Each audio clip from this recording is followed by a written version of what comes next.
Hey, what's up, ladies and gentlemen? Sean here with BlueRidgeSilverhound. I hope you guys are having a fantastic start to your Sunday morning.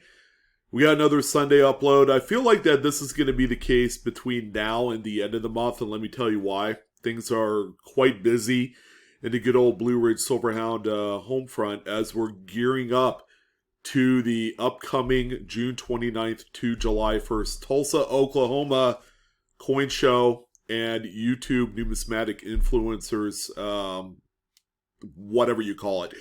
Yeah, that's right. All of your favorite big coin and precious metals YouTubers will be in attendance at this Tulsa, Oklahoma show, myself included. So, I make up, the under 1% of the, I guess, popular crowd. I don't know. I don't see myself that way, but in any event, we'll all be there, and it's been quite crazy as we're trying to navigate through the last few weeks of the month of June, and I can't even believe I'm saying that. We're about 3 weeks away from a pretty cool, show that, if you guys are in town or if you live remotely close, I would say 1 or 2 states away surrounding the state of Oklahoma, then it's certainly worth a trip. There's going to be a full featured coin show as well with a lot of dealers. A lot of these YouTube content creators will be selling as well.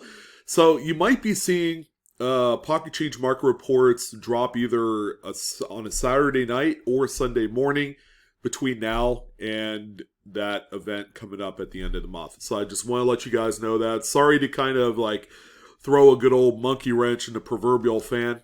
I know a lot of you are looking forward to this video on Saturday mornings as you're getting up and getting ready to go out for the weekend. But hey, I guess better late than never. Well, my prophecy of the market even remotely slowing down during the summer, I don't think that's going to happen. Sorry.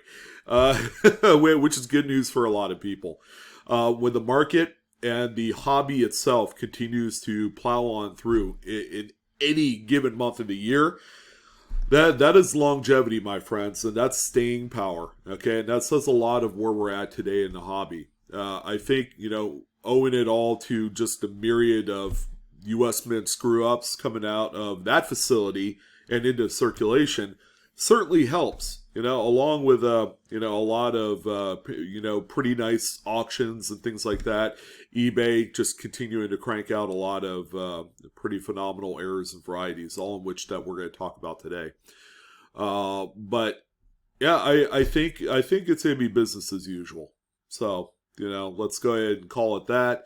I know we're not knee deep into summer. I guess, maybe mid-July, late July, early August might be a better barometer check, but I'm just going to go out and say that we're not seeing any near close to any sort of slowdown. And again, that's actually pretty good news for us. So we have a pretty good lineup of coins, all ranging from about the last 2 days worth. A lot of good stuff. Again, the Extra V 2023 Lincoln cents. Again, more pricing data. And I think we've reached kind of a level where these things have settled out to a much more reasonable amount of money, okay? These things have shot all the way up to $200, $250, and we haven't seen any of those particular price levels here in the last, I would say, 7 days. So that's good. Yeah, we're seeing some normalcy here, which is not bad. It's always welcome, and as more people are beginning to try and find these, people are actually actively looking for these coins, in addition to the fact that there's still some question as to what caused this. Is right, kind of like maybe, I'm not going to say suppressing the actual coin and its value to the market, but when there's a lot of question marks, that is certainly going to slow things down a little bit. All right, before we jump right in, some of the normal things. We don't talk about graded coins, as you guys know. Costs money to grade coins, and it's just not necessary if you're getting into the business of reselling. So yeah, we don't do that. In addition, all the images you're going to see today, you're going to find the best and the worst photography from every single listing. So yeah, we don't change anything, doctor or juice any of the photos to suit our needs or yours. You're going to get the best and worst. But at least, at the very least, is they give you an idea of what that bar is set when it comes to selling on eBay. All right, well, let's jump right in to the first coin right here. This is one that we've seen, on occasion. There were actually two that sold within the last 24 hours, but we'll talk about this one first. 2005 P. This is the bison reverse nickel. It's according to the label there on the 2x2, it says rear wounded, which is not really the official name for this. There is a regular speared bison, which is a die dent. However, this particular one is a die crack that goes through the rump area of our good old buffalo friend here. So you can see that it looks like a spear. It looks very similar in shape and size to the actual speared buffalo, which is the one everybody's looking for. That's the die dent. All right. But nonetheless, this is a good one to find here too. These, do sell in today's market. This one ended at $27.50. 6 bidders collectively got it up to that amount. All right, the next one that we have here, we have a couple pieces of currency that you guys will like today. 2017 $1 bill, showing quad sevens in the serial number, and they're all tied together, so it's like a 4 in a row sevens. Sevens, eights are two of the most valuable, most highly coveted numbers to numerologists, to people that see these numbers as being lucky. The number 8 especially lucky in Chinese culture. So anytime I've put up these type of notes, I do have folks from that part of the world that have bought a few of my notes. So that just kind of like just shows you that there is some collectability to this. And, looking at the note, it doesn't look like anything fancy, right? It is a marginal fancy serial number. And because of that, it's sold for $7.99. Where, some people will say, well, it's not even worth selling it for that. Well, you got to consider it's 8 times face value. You're still going to end up profiting about $5 for every one that you do sell. So, not too bad. This is actually a pretty decent selling here. A little bit of a picture of the reverse showing not a whole lot of circulation wear. It looks pretty much, I guess, crisp uncirculated. The next one that we have here is the 1974 $1 bill, showcasing some pretty major misaligned overprint. So you can see everything associated with that third print shifted all the way to the right. You can even see these number 11s for the district number in the margin, which is pretty crazy. But yeah, I mean, this is something pretty cool. And you can even find these in much newer notes. Okay, this is a 74, so it's like 50 years old. Quite old by our standards today. But even some of the newer notes from like 2017 and 17A, you can find some misalignments. I've talked about a few of them in previous videos. This one right here sold for $303.50 with 68 bids. So it sounds like there were a lot of people genuinely interested in owning this one. There was just a lot of bidding activity. Again, not the prettiest note, does have quite a bit of circulation wear on there, just letting you guys know that sometimes condition doesn't matter. Well, here's the first of a couple 2023 Extra Vs. This is one I had seen about 5 days ago and had kept this one on my watch list, and it finally sold here in the last couple days. This one right here, it looks like there were a couple pretty nice sized scratches. It's kind of detracting on these coins, considering that these are all relatively new and they're still being found in really nice condition. This one right here, just letting you know that it does have that. It could be a scratch or maybe a plating blister, but I'm probably leaning more toward a scratch. But when we look at the base of the bust where Victor David Brenner's initials are, you can see that V anomaly just to the right of the B and the initials. These are being found. They've been researched by the likes of Mike Diamond, Ken Potter, and a few others. And yeah, I mean, when it comes to that and the fact that graders are actually acknowledging this, NGC is using the terminology extra V, and Annex is even using that as well on their slabs, that automatically takes this one, up a few notches. This one right here is sold for $137.75 with 12 bids. Now keep in mind, it does have that scratch, so that does play somehow into the price of this one. So not a bad sale. That seems to be where these things are settling at, is in that 1 to 150 range.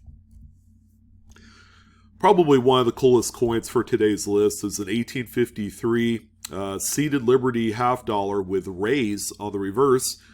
Very well circulated. I don't see any issues with this coin. It's got even circulation wear. What I like also is this pretty nice sized retained cud right here connecting into United. So piece of the die is beginning to fracture, but it hadn't quite fallen out yet. So when it strikes other coins, it's going to look like this. And there is some talk as to whether or not these type of errors would actually do more harm than good on a coin like this. And, I think at the end of the day, depending on what coin it is, it certainly wouldn't hurt. This particular error, I think is appealing to these types. Now, things like laminations and, maybe a shallow rim or sheet clip, might be more of a detractor for old classics like this. So, when it's all said and done, this one ended up selling for $125 with 2 bids, which is not too bad, considering that this coin in its current condition, which is, I would say it's either like a VG8 or a fine 12 grade-wise, they're right around $80. So it did enhance the value a little bit, but nothing too terribly crazy where it makes you say, oh, you got to look for this today. The 53 with rays, whether it's the P Mint or the O Mint, are quite tough at a certain grade level. So once you're in VF and up, where you have much better details on these coins, they get particularly pricey. The next one that we have here is one that's not a stranger to the PCMR. It's the infamous Undated Washington Quarter, and it's undated because it has a really nice sized cud die break right over the date. So this is going to be like a 1980s era coin because you have a physical mint mark right on there. Whereas coins dated prior to 1980 don't have a P mint at all. Usually the coins in the 70s that have no mint mark are generally known to be struck at the Philadelphia Mint. So there are a few of the Philly minted 1970s Washingtons with the same kind of like shaped cud on there. You also want to pay attention to a few of these that have the retained cud on the reverse as well. So when you're looking at these, you're going to notice that there's a considerable amount of weakness on the reverse, which is tried and true and normal. That's supposed to happen because you just don't have the pressure striking up anything here. Where that cavity is in the die, all the metal flow goes in there. This one sold for $100.25. So nice little C note for this one. And apparently they're not at all rare. These are out there and they can be found today. Well, again, there are always coins that make you scratch your head. Like, how in the world did this coin circulate for so long, before it was even found? 1969D Lincoln Memorial Cents off-center by about 30%, but check out the amount of wear on this coin. Yeah, went through quite a few hands, which is miraculous. This one sold for $26.75 with 13 bids. Again, this is a very well collected error type, and they're generally collected by date. So when there's a date that doesn't come up too frequently, you're going to see heightened spikes of bidding activity on these. This one is, I've seen 69Ds quite a few times before. I would say it's got low to medium kind of like rarity level. So yeah, don't overpay for a 69D, but it's really cool to see one that's well circulated like this. Here's another off-center. Nothing too terribly crazy. 1986 Philly is off-center by about 10%. Very nice coin. I would say it's mid-state. This one sold for $44.95. Now, this is a date that I don't see pop up too much on eBay. So when one does come up, I generally see them for about 40 to 60 bucks. And when we're dipping into the obsolete designs, like in this case, the wheat cent reverse and off-center strikes, you have that pairing together, and the coins are generally more beloved. This is a 56D. It does show to have a little bit of damage right here on this part of the coin, which is right under the end and cent. But that notwithstanding, it did manage to sell for $41.25 with 8 bids. So very nice activity here on this one. I think this is the only lot for the week, or for today, for the weekend. We have a lot of 5 various different coins here, all with little curved clips, sheet clips. Some of them not too spectacular, like the Roosevelt dime here. It's got a very shallow clip. That's probably the least awesome part of this one here. So we have an 1899 Indian head cent, the 64 silver Kennedy, 66 quarter, 1950 nickel, and the 64 silver dime right there, all with a clip. Here's the reverse images of this one. This one lot ended up getting picked up as a buy it now for $68. I think that's a pretty decent deal on this. Now, whether or not you can make scores of money by reselling each one of these coins is the question. I don't see a ton of opportunity or money to be made here. By the way, that 50 is a Denver. That's a key date, Jefferson. So that's interesting. That coin right there probably carries about half the value of this whole lot by itself, which is interesting. You just, very rarely do you see key dates with errors like this. That's a straight clip, by the way, and not a curved one. $68, yeah, crazy. Here's a 2000p South Carolina statehood quarter. It's off center by about 15%. These, of course, always pursued. When one comes up on auction, they're always picked up right away. This one ended up selling for $25. And here's a 1978 Lincoln Memorial cent, slightly broadstruck with an indent. The indent is caused when another planchet is overlapped on this one during the striking process. So it leaves a cavity there, but also you can kind of think about it, there's also a connecting puzzle piece that goes with this coin somewhere out there in the world. So it's going to be I guess an off-center struck example with a uniface, which is a blank back area of where that off-center strike is on that other subsequent piece. But in any event, this one sold for $31.90.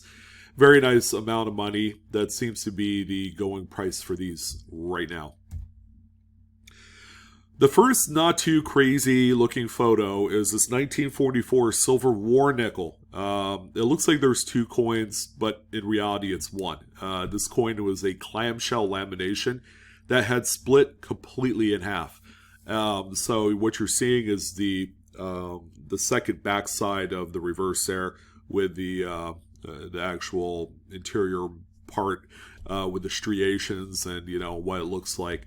And this is what it looks like reversed. But, that's what happens when you try and get in too close to the coin to try and make a picture. You want to make sure you look at your screen, guys. If it looks fuzzy and out of focus on your screen, then that's how it's going to translate into the actual photograph. When you, take the picture a little bit further away, you can always take it further away. And then when you do your crop job in your photo studio or whatever you use on your devices, you could get in closer and to appear a lot more crisp. So a little photo tip for you guys if you're using your smartphones. But there you go. This is actually the same coin, both the front and the back, split apart. And again, another crazy error here. This pairing ended up selling for $86 with 9 bids. Theoretically, you could get this graded, and I think it would look actually kind of neat in a 2-piece graded holder. I know NGC and PCGS uses those, so I mean that'd be pretty awesome to have that done. But yeah, I mean, pretty neat. Again, more than likely that this was a clamshell that was really close to breaking apart anyways. I think the seller or whoever owned it just kind of helped it along a little bit. And there's always been talk about whether or not it's responsible to, split them apart. Me personally, I would say no. You always want to keep a clamshell together. But this is actually really cool. So I'm appreciating the fact that both pieces are still together in this collection. Here's another note that's very similar to the $1 bill we saw earlier. This is a 1950E $5 bill. Again, you see that overprint shifted all the way to the right. They call that misalignment. This one didn't sell for nearly as much for whatever reason. $175.38 with 34 bids. This note is actually in really nice shape. It's got a centerfold and a little bit of soiling and wear. But overall, just a really presentable piece. And we did have a few of the Tuskegee Airmen burning building strike-throughs sell today. This one right here is the first of two. Again, these were all the rage a few years ago. They've come down considerably since that time, but they're not worth zero, all right, or face value. This particular one here ended at $46.24 with 9 bids. I think our days of $100 plus burning building strike-throughs might be coming to an end, except for maybe the most premier, pristine examples of these coins. And another wild one here, 1958 $20 bill with a pretty big size butterfly fold. So the corner of the sheet was folded over when it was cut. So that's how that happens. And, at all through the course of, their quality control processes that even 70 years ago, was, hit or miss sometimes. And on the back of the note, you can see that as well. You can see crop marks and a little extra selvage on there. This one sold for $147.49 with 19 bids. That is actually not too bad for this note. We did have a couple cuts on today's PCMR. Here's the first one here, 1988. Actually, it's probably like their third or fourth. So far, 1988 Lincoln Memorial Cent. Keep in mind, this is a copper-coated zinc-in. But you can see the cud right here at the base of Lincoln's bust. Just barely touches into the portrait right there. Still consider a full-blown cud because it goes to the design devices. And it just doesn't camp out on the rim. But even still, these are very valuable. $27.24 was the sale price on this one. Again, tiny cuds still matter. I like this one. This one's cool, and I'll let you know why. 1963 $1 bill. We've talked about a lot of gutter folds. Okay, there was a wrinkle in the sheet, and it was printed over, thereby leaving that gutter when you stretch out that wrinkle. But what's even crazier, again, this is the quality control factor at the BEP coming into play here. There's a red pencil rejection mark on there. So these were marked by a BEP employee to be removed and then replaced with a star note. But somehow, some way, someone kind of didn't notice this red rejection mark and ended up still during the pack out process of these notes in their their bundles, still ended up happening. So there you go. I think those are cool. You see them every once in a while, and most people that own or find these particular notes, they don't notice that red crayon mark, which is just it's a marquee kind of calling card to a BEP quality control, process. But anyways, this is a really cool note right here because of that. This one ended up selling for $77.79, and that's with 23 bids. What I've noticed is that about 75% of the things sold here on today's list were all bid up organically. There wasn't too many buy it nows. There was quite a few, but mostly graded coins. Here's another copper-coated zinc-in with another cut. This one a little bit more impressive compared to the 88 we saw a few slides ago, but it's right over the word in the motto. You do have a little bit of weakness on the reverse, but just looking at the overall broad picture of the coin, you can see like carbon spots and stains and things. Not a fancy piece, but hey, $28.25 was a pretty good sale price nonetheless with 4 bids. So if you got it and you don't particularly care for it, you might as well move on from it and use the money towards something else.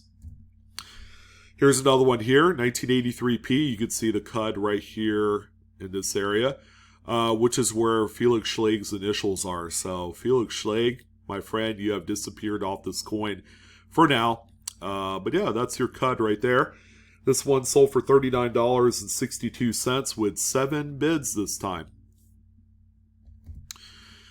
And one of my favorite coins to look out for, and this one is, I think this one's going to blow up here in the next few years because of what it is. But it's a 1961 D over horizontal D, repunchment mark Lincoln. And this one has quite a bit of circulation wear. I could say it's probably barely AU with some mint red in the protected areas.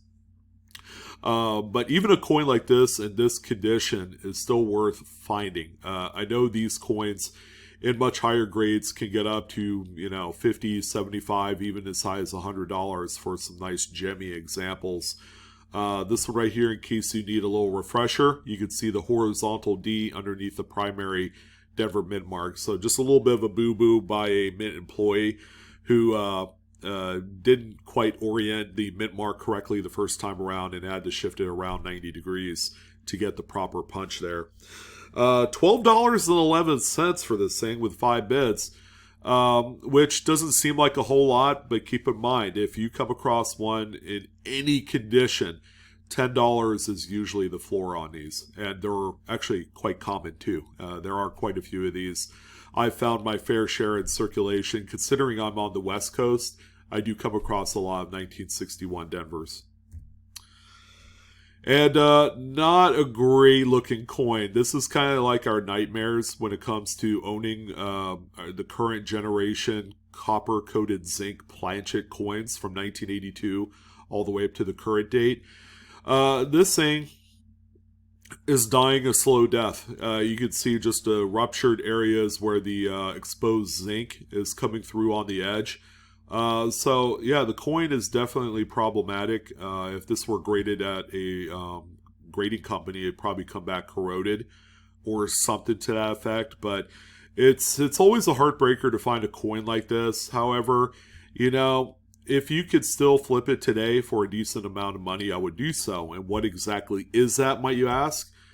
It's the FS101 doubled ear or doubled die obverse, which is a very strong doubled die and one that just simply cannot be ignored in any condition. This one ended up selling for $74.75 with 18 bids. Probably one of the craziest bids, and that just gives you an idea of the power of this type of variety and what it means to the community. Enthusiasts everywhere just want an example. They don't care what it looks like. We got more cuds. 1981p. Check this one out. It's right on top of Jefferson's head. Pretty hard to miss. This particular one sold for $41.99 with 11 bids, and the coin is actually in really nice shape. Here's our earliest cud, this time on a 1940S Jefferson nickel. Again, the normal cud area is right there at the base of Jefferson's bust, covering the initials. A nice one. I mean, this is one that I don't see too often out in the marketplace. It's actually quite scarce. This particular one sold for $61, and that's with 10 bids collected on there.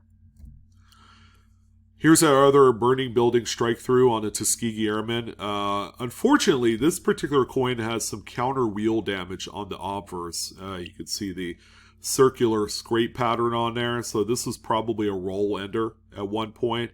But just want to let you guys know that damage is on there, and that should adversely affect the value of the coin.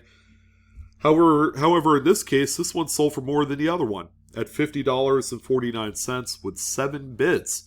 So again, either it's an oversight by the buyer, or maybe they knew that was there and they just wanted an example of this particular size and shape because they're all a little bit different. There's no such thing as progressions when it comes to strike throughs. So yeah, that's a wild one. Couple more coins. We have a New Jersey statehood quarter, and this is a tough one actually. It's a Denver minted 99, one that doesn't come across too often, but it's off center by maybe 6-7%. It's a very small amount. This one ended up selling for $38. It was a buy it now listing, so someone scooped this one up right away because it still showed as being a new listing. And then finally, we have one more of the Extra V 2023 Lincoln Shield cents. I actually like this little collage makeup that this seller did. This was their main photo, and I wanted to show you guys. This is a really cool way of putting this together. So you have the obverse and reverse of the coin. All right, so it gives you a good idea of what they look like. You have a close-up of that Extra V anomaly next to the initials. But in addition, did you guys know that this coin has a die marker in the form of a small, tiny die chip right on Lincoln's forehead? I know sometimes they vary in size, and then there's some that have like a little crack that stems off of it. But yeah, that's something to be on the lookout for. I do have 2 examples for myself in my personal collection that have that same die chip as well. So again, very cool coin. This is your big cash coin for this year so far. This one sold for $118.50 with 35 bids. So again, we're right in that price range of $100 to $150 on this one.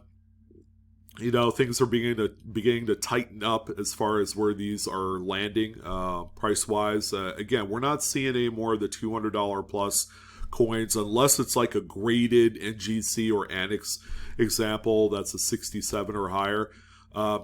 This is, I think, where we're at on raw examples. So just to let you guys know, again, the hunt is still on for these. The newest dump of Lincoln cents are out, and they don't have this V anomaly on them. So we're getting new mix of Lincoln cents production-wise out in circulation. It's to dilute down the overall 2023 mix that's currently out there. So it's going to be much tougher to find this coin, but if you have some of those Lincoln cent boxes from like 2-3 months old that you haven't searched through, and maybe you're in the New York region of the United States, so you might have some luck looking for this. And that's where we've found these up to this point. So yeah, that's going to go ahead and do it for the PCMR for the week. And I hope you guys have a wonderful rest of your weekend, and happy hunting for whatever you do for this week, and keep on collecting. It's a lot of fun right now to be a part of the hobby. The new Eleanor Roosevelt quarters are out in circulation right now, both P and D mints. Go out there, try and find yourself some of these quarters and start to do some hunting. There might be something crazy or funny, on those coins, and we're due for an epic American Women quarter error of some sort for the year 2023. We haven't seen anything like monumentally huge from either the Edith Kanaka Ole or the first one that released here this year. So, have fun with it. Best of luck. You guys take care. Happy hunting. I'm your host, Sean, with Blue Ridge Silverhound, and I guess I'll see you guys on the next coin video.